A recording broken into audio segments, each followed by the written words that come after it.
Okay, welcome back, folks. If you're just joining us, the numbers on the screen to call. In the studios, we have, I'll let Paul do the introduction, but we're talking soccer and football. Yes, we are, Carl. I actually have a mint in my mouth that you gave to me, and then you asked me to talk. Excellent. So I'll be ambidextrous here. We have Andy Bickerton, the president of the Bvifa Football Association, and along with him we have the Youth Development Officer, Miss Cassandra Gregg, who is here to talk about the BDO Primary School League. So good evening to both of you. Good evening. Good evening. Thank you. Great to have you here. You're looking very sharp this evening. Well, I thought if we're going to have soccer on and they're doing so well, I need to look the part. Yes, like he always does. I had to go in my closet and try to find something a little spiffy just to try to keep up. So I see. Yes.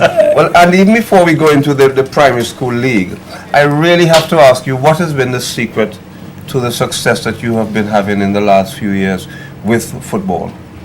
I think there's a number of factors. Number one, obviously, is the grant that we get from Bvifa each year, which enables us to employ full-time people like Cassandra. We also have a full-time technical director.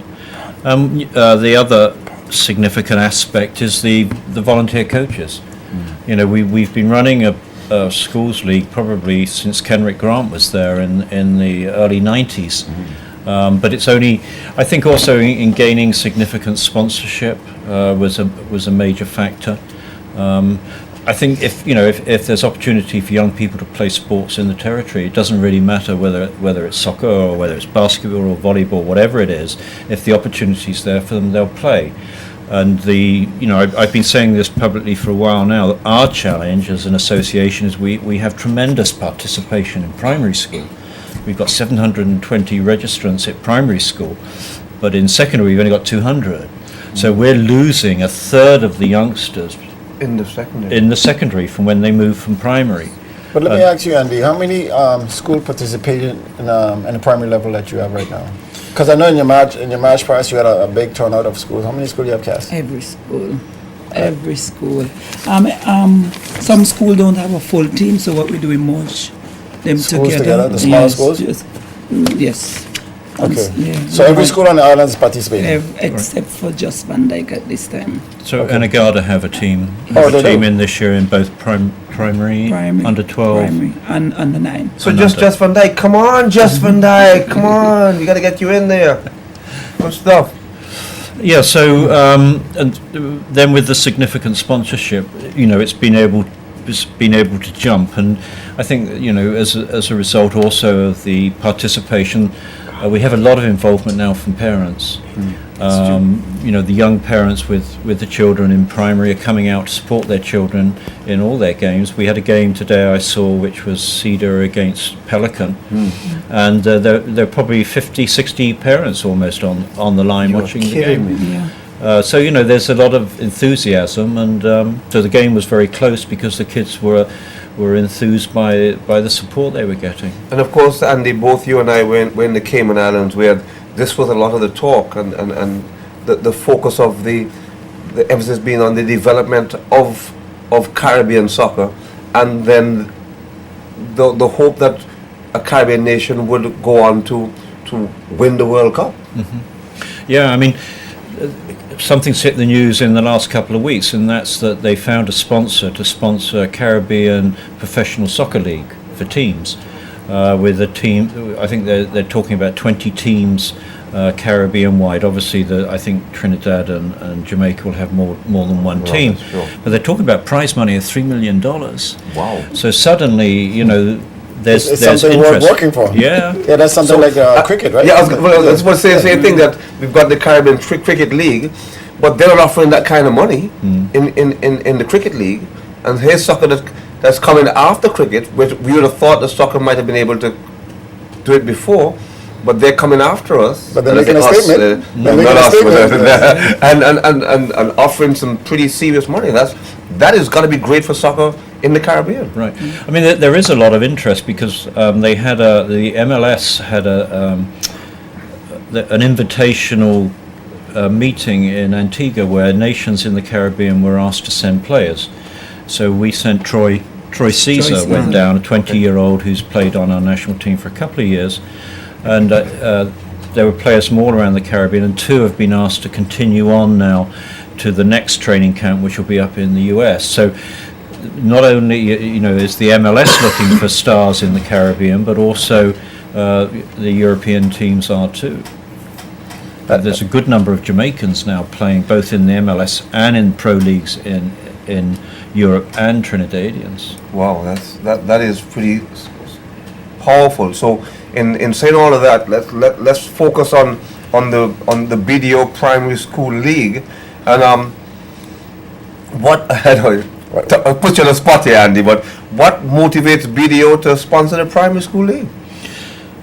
Well, the objects of the Football Association and the objects of BDO align, and that is, BDO as a corporate entity in the BVI is closely aligned to the community. They do a lot of good work in the community over the years. They have, I think, 4 of our people are in Rotary, for example, plus others in other voluntary organisations, and we want to make a difference. BDO want to make a difference, and Football Association want to make a difference. Sure. And as I said earlier, that if you make sports available for young people, they will come out and play those sports. The figures show that we're not keeping all of those children in the sport, because I think, when children hit, 13 years old, 14 years old, they're going to make a decision on whether they want to be in track and field, or whether they want to play basketball, or what sport they want to play. Right. At primary level, if you make the sport available, they will play the sport, because obviously, from the parents' point of view, we're providing an hour after school training during the week from September to December, which keeps the children engaged during that time. And then once it gets into the league, you're talking about the other aspects of playing in a team: discipline, supporting your teammates, and winning and losing. I think what makes it a little more attractive to Andy is the fact that they get uniforms. And they look so pretty. They look so pretty in these different uniforms, But even more than that, I mean, and I agree, it is. But also, no sponsor wants to sponsor something that is a loser. That's what's hurt the West Indies team in recent years. They weren't winning. Nobody, people are struggling. They're struggling to get sponsors. But it's easy to say that BDO is winning and football is winning. And at Youth Affairs and Sports, we are looking at the numbers. And comparatively, Andy, there's no other association outside of track and field that can compare to football, even in the transformation from junior to senior. Mm-hmm. So football is leading the way by far presently, even with the ingrained track and field that is here. And that's only because it's so ingrained in society, and we've been getting so much success with it. Mm-hmm.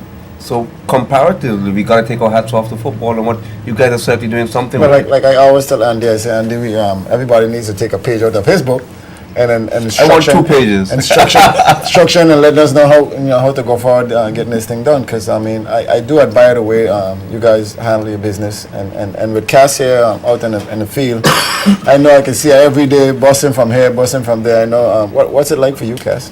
Yeah, I'm accustomed to it. I know you like what you do. I like what I do.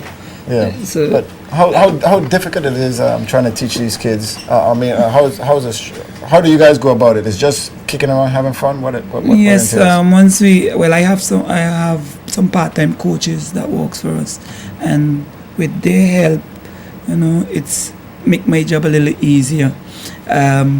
It's not really easy going about, especially for the smaller ones that just join. We have to keep an eye on them at all times and talk a little. But once they get into the game, you just put a ball down and say, kick to goal. They know which goal they're going to. We don't really coach them at that age. So basically, at that age, it's just having fun. They're just having fun. We only teach them the proper technique, control and pass, right, and that's it. And for the most likely the 7 and under. And we just let them have fun. Well, but I was going to say, even at that age, you're already creating a few stars. I understand. Yes, Rick and Garway scored a goal today. He's yes. one of the younger coming stars. Apparently, he's a good basketballer, and you're going to have to steal him from basketball and keep him permanently in football. and I if he think- continues scoring goals. I think his dad is somewhere And around I here. think he's very, You know what? I think he's better at football than basketball. Wow. Looking at his Wow. looking at his dad, he's not going to get much taller than that. So, So he's definitely like a Maradona, nice and short and fast. Yeah, so I think- Not a quarterback though. No, no. I think soccer might be his Soccer is best his thing. Okay. And that Pelican school, they really improved from last year. Last year they took on some beating because they were new to the football, but Right. by them getting into it, and they have one couple of players more from one player more from Cedar School that give them a little boost, and Right. you know. Well, kudos to They just Pelican lost game. today. They lost. My daughter goes to that school. They lost 2-1, but it was a good scoreline to Sorry, Cedar. folks. Carl's daughter, she didn't play. She didn't goes play. to Pelican. Had game. she played, you probably might have had a goal. Maybe They we didn't have a pick- I wonder why track. you didn't pick her. Bias, bias. She's still young. She's still Oh, young. still young. I think she got track. Oh, you got track. Oh, you got track. But the basketball. Can I ask you a question? Oh, sure. No, my son doesn't play. No, my son doesn't go to Pelican game. Can you guess who scored from a free kick from about 15 yards out with a shot into the top corner? Well, no, it couldn't be your grandson.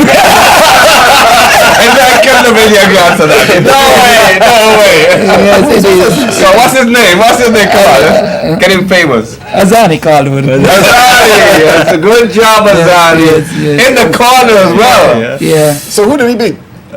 Pelican Gates? State. Pelican. Oh, man, yeah. oh, man. But it was a good It was a game. good game. It was a good 2-1. But you know what I like about it is the parents' participation. Yeah, they get Yes. so excited. It's like they're going out to kick the ball themselves. You know. Yeah, sometimes we That's have what. No, go on. we have difficulty keep them off the sideline. I was gonna say. I'm just we just leave them there because you know the kids need their support.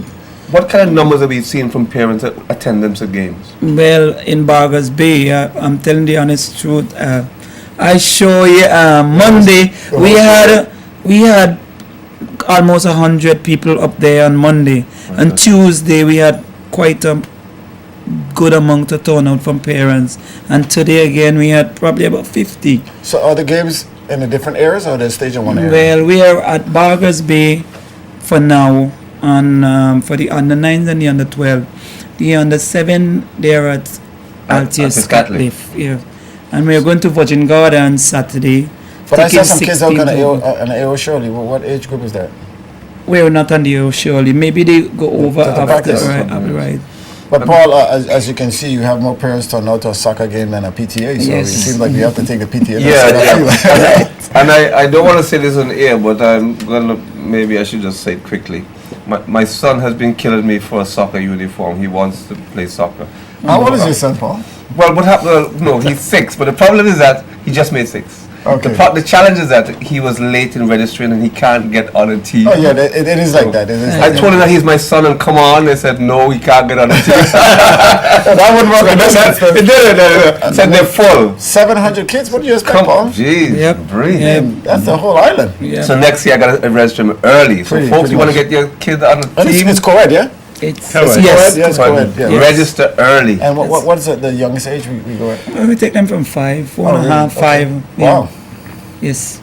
Okay. There's some Well, you active know what I 4 like and a about half. it too, Paul? It's you at that age. Your kids are basically using their motor skills, so they're learning, to kick, run, shuffle, stuff like that. So it's great that they're learning different sports at that age, and I commend you guys. And the beauty about the way that they're doing it is that they're not sort of taking them into what I call hardcore football. They're just Right. making them play for fun and enjoying it.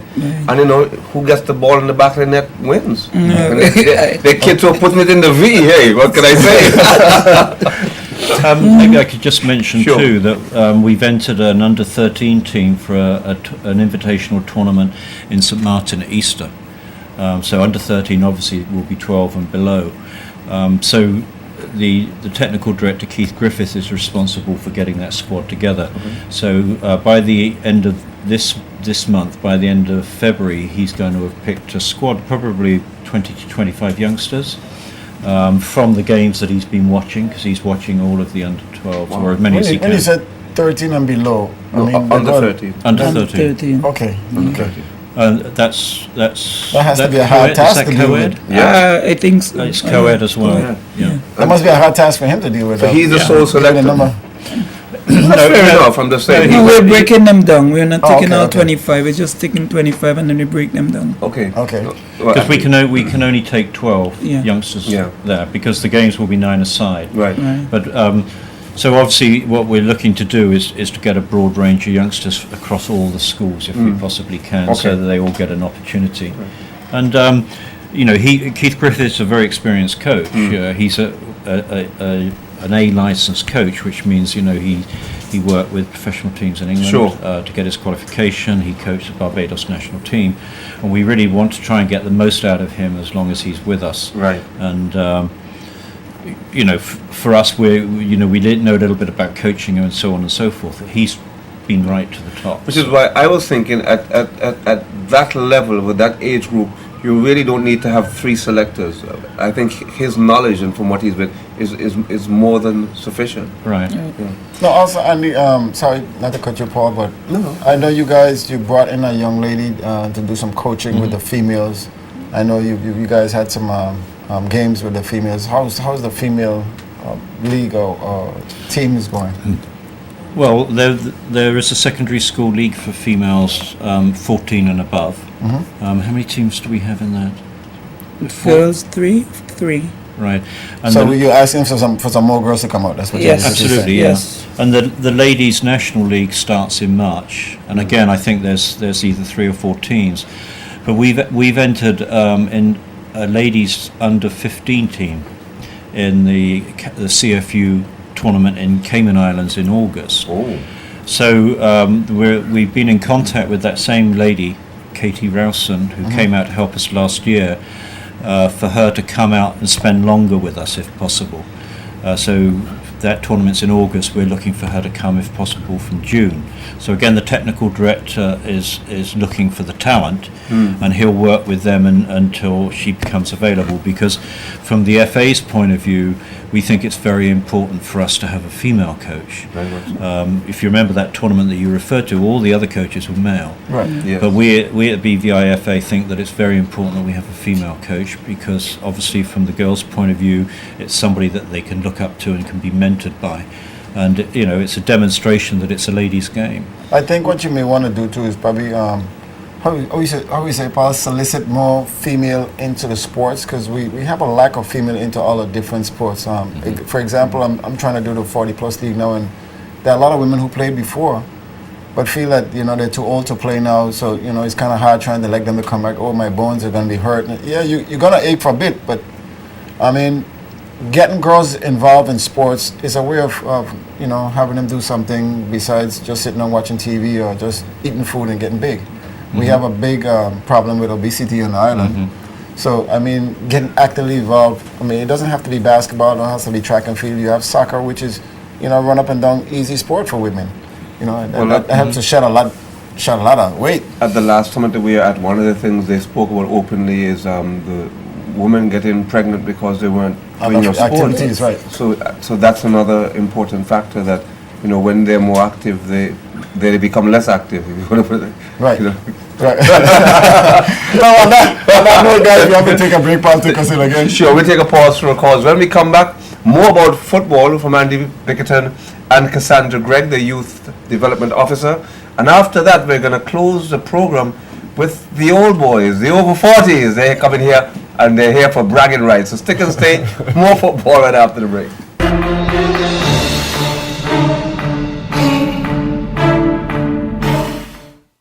Sports Desk is sponsored by Lime, the better, faster 4G network.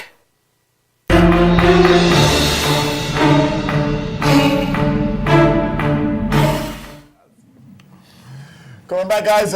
If you're just joining us, we're talking soccer right now. And in the studio, we have Andy Bickerton and Cassandra Gregg. And we're talking soccer, football. We're talking about the primary school league, the secondary school league, and national league that's going on right now. We haven't heard much about it, Andy. Yeah. First of all, let's touch on the secondary school league. That will be starting next week. That's sponsored by Lime and being organised by the technical director Keith Griffiths. So in that league we have 3 under 14 teams which are co-ed. 4 boys teams and 3 girls teams, which is between 14 and 18, 19. But let me ask you a question with the co-ed. How's it selected? Is it even? No, it's just it'll depend who's available for those particular teams and those particular schools. So it's done by school. I'm still a little confused. So, well, If you have, okay, how many people fields a team? 11. 11. So is it even 6 and No. 7? Whoever is there. Yeah. So you can have more girls than boys in or the other way around, or the other way around. depending Okay, how okay, many are that's good. interested. That's good. I like that. But like I said, I walked in someday and I saw the lights on. I saw some guys out there running around. I'm asking, what's going on? Andy, I mean, we're right here. You're always here with us. Yeah. Yeah, we're back on the OA Shirley, which Uh-huh. is good news. It's available again for soccer. So the National League's now started. We have 11 teams in the National Oh, League. pretty good. We split it between a Premier League of 6 and a First Division of 5. The idea being that the 6 teams in the Premier Division are serious, Right. and obviously in the First Division we have like over 40s team and whatever, and it's probably more of a social atmosphere in the First Division, although there's going to be promotion between the First and the Premier. So I have a question before Carl asks the question. He wants to ask it, so can I ask it, please? Yes, you can, Paul. Carl would like to know if he could have his over 40s league as part of your league, maybe add it in the end and bring, because he has an over 40s thing that he does as well. He wants to know if he can add it into your league. On national So TV, he wants he's to asking. add a team? Or? He wants to, yeah, 1 or 2 teams. Actually, no. You said it wrong, Paul. I said it wrong, sorry, You okay. said it wrong. I was Basically, close, though. What we does is What we do. Sorry, go on. What we do. Thank you. What we do, we try to tap into all the different associations, and we try to assist them in order for, gathering the family back and trying to raise funds for the program. So instead of using the younger folks, which we know that you guys work with, we try to work with the older folks who still wants to play and still can play. So what we do is we just like a sub how should you say, sub league from your regular league, that the older guys play and have fun. So, and the funds that are raised from that now it goes back to the different associations. It's kind of similar to your B League, I guess, what you have in what you're calling the First the Division. First Division League now. What Carl has done though, he's done this with like 3 different leagues already. So adding it to yours would same thing that he's done with the other leagues, and they've allowed him to do it because he actually added players in the basketball league, in the regular league, and they joined in right at the very end, and just were a couple extra games and played on. Because what I'm going to say, I don't want to take any credit for this. but What Carl is trying to do is, which is what the Youth Affairs and Sports is supporting, is getting the older folks, the baby boomers really, getting them out there and keeping them fit, because we're having so many of them on dialysis machines, yes. and it's costing the government so much money. We're trying to get them out there to do physical fit things. So we're kind of encouraging associations to allow Carl to tag them on at the end, and with the hope that we'll see from a costing point of view what it is, and if Carl lets us know early, we'll support, and bring them in as part of the league at the end. But it'll only be a couple So games it's more extra. like an exhibition. Correct. Right, It'll be a couple basically, games at the end, and it basically. wouldn't affect whatever the outstanding thing in the league. I mean, if it's just an extra week or 2 Yeah. added to your league, just so that the guys a can, couple extra games. Yeah. No, Basically. that wouldn't be a problem for us to fit that in. Oh, we'll Because send you a letter. I think it's the old Madrid, isn't it? Right, Old right, Madrid, right. I think. They do something like that. Yeah, they're Yes. pretty much 100% all over the age of 40. Correct. Right. Correct. And what I've gathered from them too is that what they would like, and this is from the older girls, after the league is done, they do a tournament where they invite some countries to come in and play, Right. which is Right. more exciting for them, and that's where we generate the funding to give back, So it's basically, like I said, assisting the associations and trying to help, develop funding and make an awareness, because with the older games, brings out a lot more family, a lot more people, so you get the chance to sell your foods and your drinks and stuff like that. So it's just a way of assisting. It's not anything that's going into any pockets for anybody. And it's not taken away from the national Right. league. And it's keeping people fit. Yeah, that's great. I mean, we're quite happy to We'll sit down and discuss it. liaise with you on that. And maybe I could address a couple of other things that the BVIFA Executive Committee are looking at. Is As I say, we've got 6 teams in the Premier Division and 5 in the First Division. We're looking at developing youth teams through the association, and then farming those youth teams out to all of the Premier Division clubs. How difficult is that? It's not going to be easy, but we have to bridge this gap between primary and secondary and keep the secondary youngsters in the game, because for example, in our First Division, there's no reason why a 16-year-old couldn't play on teams and compete in that, because they wouldn't have necessarily developed the full skills, but they would have the size where they could compete, and they wouldn't be overawed by that. So what we're trying to do from the FA's point of view is, a couple of years down the line, is develop youth teams. The FA will develop the youth teams, and then for one season, then we want to hand them over to the Premier Division teams. So then, as a requirement to get promoted, you have to win the First Division, but then you would also have to have a youth team. And then what that will lead to is we'll introduce a ruling where you have to have a certain number of belongers, stroke British Virgin Islanders, on the field at all times in every single team, so that we gradually make this transition across. So we bring the youngsters through from primary to secondary into youth into the men's league teams, and by requiring a certain number of local players, then we will develop national teams of local players. Because if you look at the professional leagues in Europe, it's a big deal in England. Last year, I think it was like 30% of time spent on the field in all the Premiership games was English players. Wow. The other 70% were foreigners. Right. And look at what the English team are doing. Nothing. Yeah. So that's It's a direct consequence of that. Yeah. Now, folks, if you're just joining us, the number's on the screen to call, 541-7541, if you want to have a word with Andy, if you want to speak on a panel, if you want to say something to Cass. The numbers, the same numbers to call if you want to text, so you let us know how you feel. I think... Yeah, well, I was sitting here kind of bursting, and I hope I'm not preempting this a bit, Andy, but I understand that there may very soon be professional football in the Caribbean, and I know, for instance, in Antigua, they have the Bulldogs, where these guys get paid to play football, and we now have a Premier League. Are we kind of gearing towards that, where maybe some of our players will eventually play professional football in some of the islands in the Caribbean? But of course, then we will have the first option to call them back to play for us. Is that a goal? I see that as a natural progression. I think if this professional league that they're talking about goes ahead with 20 clubs, well, you're talking 20 clubs, 20 players, at least 20 players a team. So that's 400. If it's 25 players a team, that's 500. Correct. So that's 500 players in the Caribbean competing in that league. Now, I would assume that teams would also be able to bring players in from Central America or whatever, but if they were paying sufficient money. It's probably going to be a limitation as well, though. There probably maybe only one or two overseas players. But your point is a good point, because it does mean that the better players from our league will have the opportunity, I'm sure, to play professionally in Antigua or St Kitts or wherever they're going to have a team. Right. St Martin's had a professional team in the past. Yeah. So people like Troy Caesar and those kind of young players, I'm sure they're going to get the opportunity to play in those teams. And it's an exciting thought.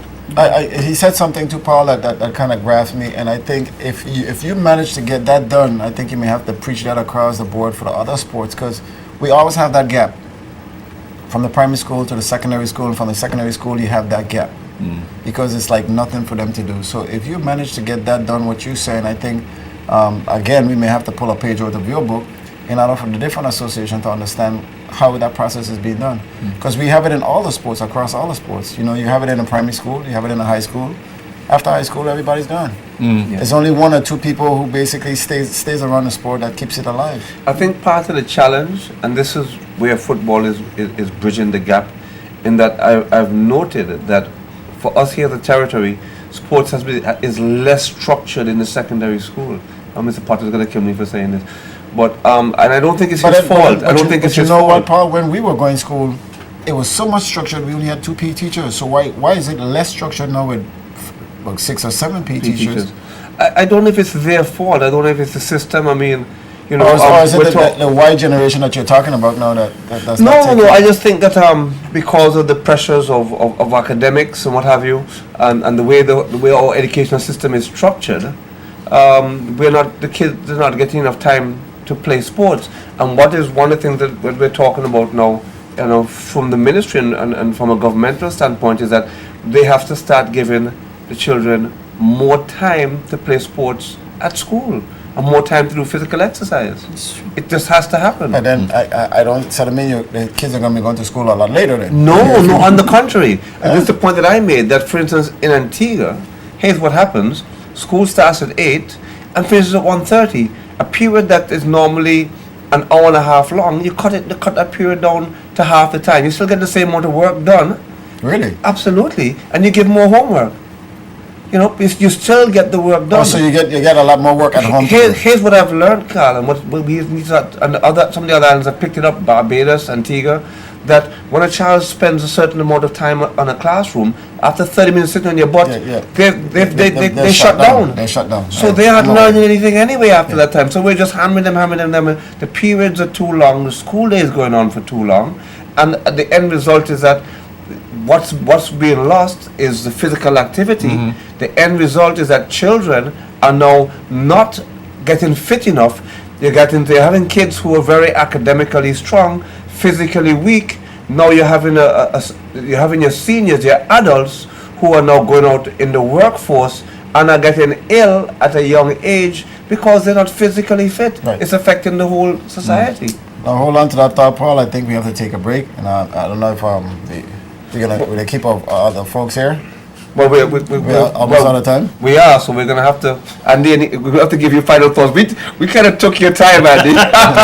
We owe you, but hold on. Andy's here next week to talk about the Lime Secondary School League. So we're gonna get more of this kind of talk next week. Andy, Cass first, final words from you.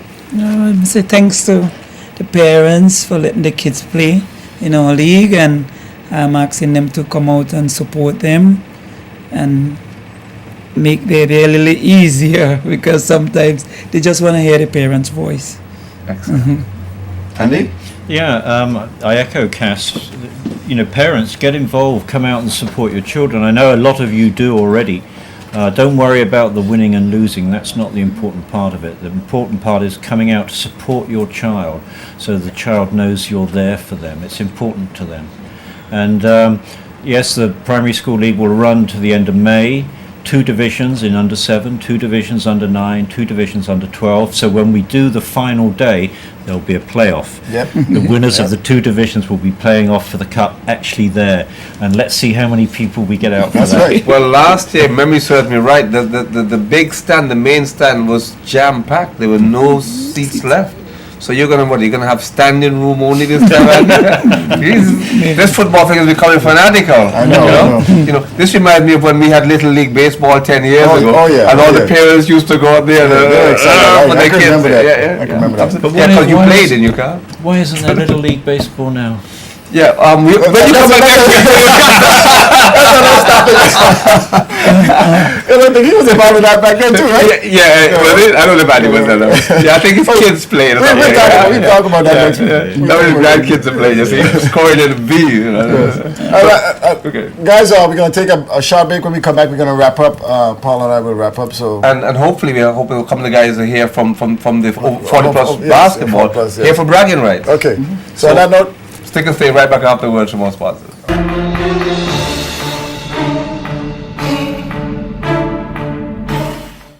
Sports Desk is sponsored by Lime, the better, faster 4G network.